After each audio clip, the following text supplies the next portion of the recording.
How important was that strong start? 2 tries to Matty Dawson-Jones. You're beating the clock after 10 minutes. Yeah, well, I didn't realise we were beating the clock, but obviously, we emphasise that we start strong.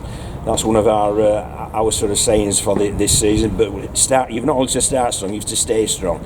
And I thought we did that, and that was the pleasing thing. You mentioned the defence, John. There was another period late in that first half where I think it was 6 or 7 consecutive sets. You then keep Dewsbury out. It's 18-6, and you then go up the other end and score a huge 12-point swing. I agree with you totally, mate. I mean, that. In all honesty, that's the most heartening thing of all the game for me, because 6 sets is a lot to defend, and a lot of it was we gave 2 penalties and won 6 again in that 6 sets, so we weren't very clever in that manner. But the fact is, they showed resilience and resolve to almost keep Dewsbury out. I know Ross Peltier, he crashed over at the end, but they'd invested so much in that try that our lads just came back, and Moise Mustafa made a lovely break. There's some great support play, and Elliot Kear ended up scoring. So that if there's one period of the game that's given me the most heart, that's the one. We know it's a small playing surface here, John, but some of those tries this afternoon were really eye-catching, exciting. Is that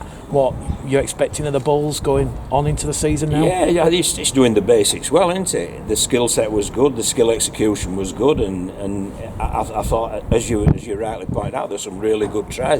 But there were some tries down to hard work, such as the one at the end where which goes back to the kick chase. We contested that kick, we made it uncomfortable for the Dewsbury defender, and he coughed the ball up, and we came up with the 6 points. So, there's lots and lots of plus things. But as I say, Mick, we've got to be better as well, because we need to do this on a consistent basis. Moise Mustafa left the field in the second half. Is everything okay? Yeah, he's got a knee injury, but the good thing about having full-time lads on loan is that straight away he'll go back to Leeds. He'll have it assessed tomorrow, and he'll have the best medical treatment that there is in a full-time environment. So, hopefully he'll be okay for next week. And again, it steps forward. Ben Evans obviously isolating due to COVID-19. You had a good look at Tom Doyle at 13 this afternoon. Good, wasn't he? Yeah, it was very good. Yeah, it's so pleasing that. In today, you've got to be able to play a number of positions. Corey Johnson can do it. He ended up at 13 as well. But I thought Doyle, as an out-and-out 13, was outstanding today. But it was one of a number of very, very good performances. But it's certainly given me some thinking. I'll take my thinking cap on and review that performance, because I thought it was very good.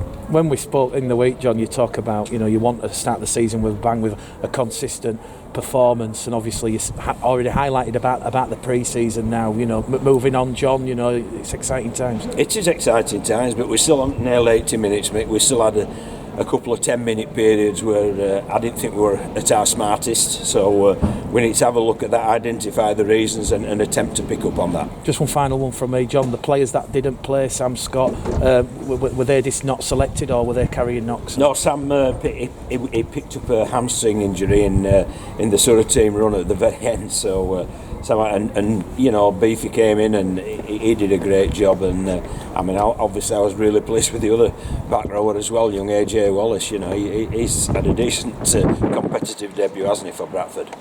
I was going to ask you about AJ. He looks a real steal. Yeah, he is. Yeah, it just shows the number of good youngsters that Leeds have got. When AJ was one, I was told that there was no room for him because of what was in front of him. And I understand that, because they've got people like Gannon and Reece Martin and so on. But he can play, as I think he demonstrated today. So I'm really pleased for him, and I'm pleased what he's contributed to the team as well. So you've got a young, hungry player, and sometimes players like that, when they perhaps not been able to make it, they've got that point to prove. When they get a chance, then they seize that chance, and he's had a 10 out of 10 pre-season, and I think he had a 7-8 out of 10 performance today, so he can feel very happy with what he's done. So in terms of performance generally, obviously not. There's obviously areas that you work on, presumably, as you get into that rhythm again. Yeah, it's you can't expect in round one to have a complete performance, and we didn't get a complete performance, but we had a very good one.